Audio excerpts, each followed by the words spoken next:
his back hooves, you see how like they're a little brittle and cracked? You see, take it here, show them the hoof. See how it's brittle and cracked a little bit. What is that? What causes that mostly, and what can we do to help that? Well, so the cracks you see, like if you'll come around, every horse is a little different, and your climate can determine, you know, some horses we do every 3 weeks, some horses we do every 8 weeks. Some of it's the personality of the horse as far as what he actually does.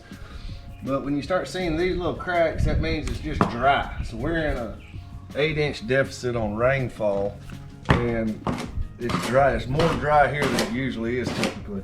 So he should be getting conditioner like a Hoof Flex or a Rainmaker.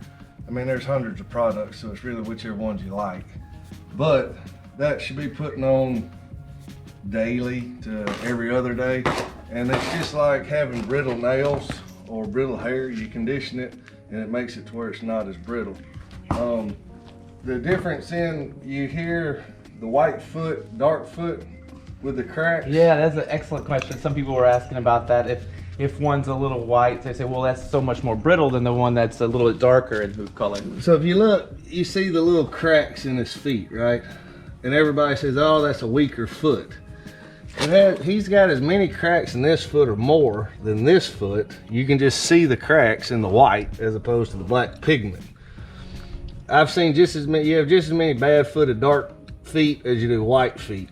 White feet stand out because of the dark cracks and I mean, basically it's dirt getting packed in there. So a hoof is composited of compressed hair follicles. It's little, if you could take a ponytail and compress it in enough pressure, that'd make you a foot, just like teeth and bone are. So there's little tubes that run down from the hairline like this.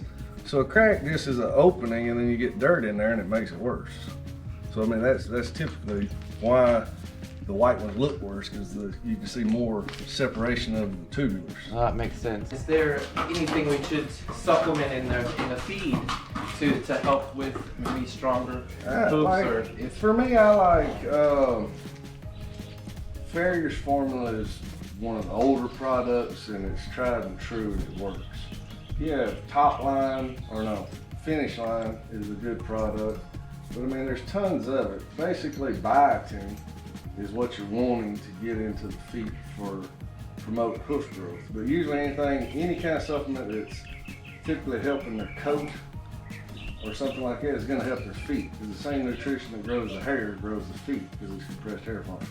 Nice. So, you know, every spring everybody says you get a spring jump with the hoof growth. That's just because it's warmed up and the horse quit growing hair, and all that nutrition ran down to his feet. So that's why the feet all of a sudden start growing faster in the summer than they do in the winter. Because in the winter, he's growing hair instead of foot. Oh, that makes sense.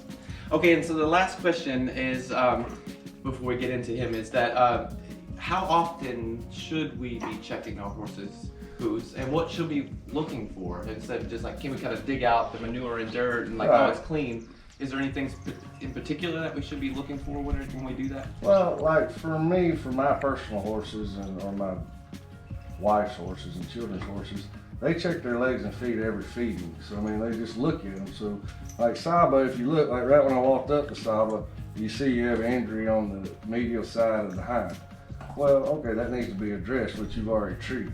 But, you know, just say he did that and you wasn't standing there video, then you need to be aware, like look at your animal, you know, check him all. We check full body and look for heat, swelling, you know, postures, he pointing the foot, you know, is he visibly lame walking in? I mean, it's just overall watching your horse. Like, so as far as actually hands-on checking, what I've taught my kids to do, or what we do, is most likely from the knee and the hop down. So this is your knee and this is your hop.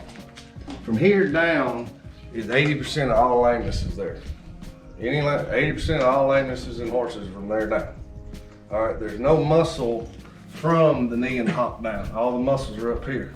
Everything down here is tendons and ligaments, so it's like running a puppet.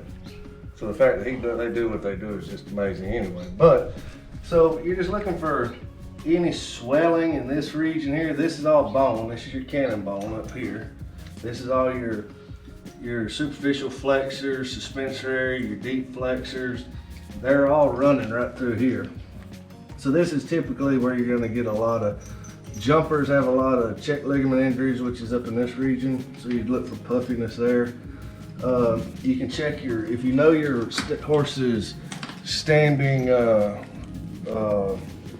vitals and stuff, which you should just, typically have that. So if a vet asks you, how fast is he breathing? Well, he typically breathes 22 respirations a minute, and now he's breathing 30, It helps them to understand also what's going on. But you can check your pulse right down through here. On the this would be what they say is a distal pulse or digital pulse. And you just check and see. So if this one is more elevated than this one, the problem is there because the body's pumping more blood to that area to try to heal whatever the problem is. Heat wise,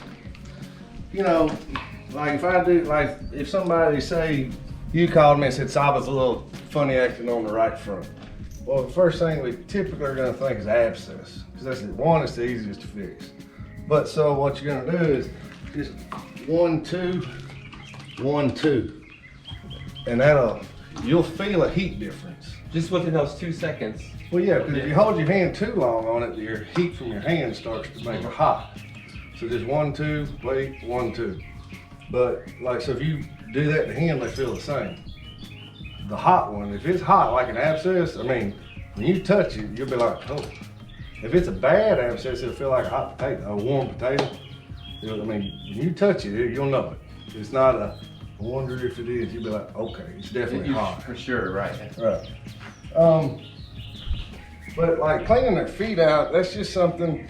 I can give you a Ferrari today on the truck. I say I'll give you a $250,000 Ferrari, but if I don't bring the tires with it, it's just a cool yard arm. Well, Saba's the same thing. He's a beautiful animal, but if I trash all 4 feet, he's not really that good. So it depends on, so everybody's different, but I think you should check your feet pretty regularly. Things to look for are, so this is your commissures here, this line and this line. This is the frog, sole, outer hoof wall. So just take and lightly run down your commissures.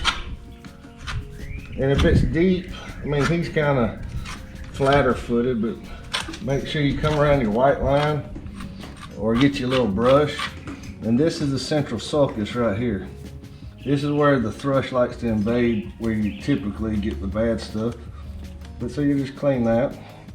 If you see at the end of a cycle, you might see tags up like this or back here. This is just part of the periople on the frog growing down. That's for your horseshoer, not you. And they might peel back. Twice a year, he's gonna shed his own frog off. So, sometimes when you see a big tag holding up, that's what he's doing. And then, that's just your typical maintenance of your horse. Another place to kind of watch for is separation in the quarters areas. And this is the weakest part of the foot, so it breaks out a lot. So if you see cracks here, it's not, it's nothing necessarily to worry about.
So what's your prognosis? What do you think? Is he doing okay? He looks good.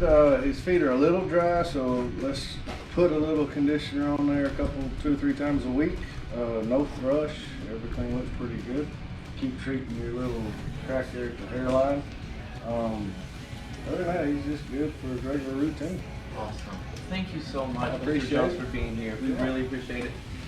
Thank you guys for joining us today. We've been here with Mr. Daniel Jones, and we'll see you on the next one. Bye-bye.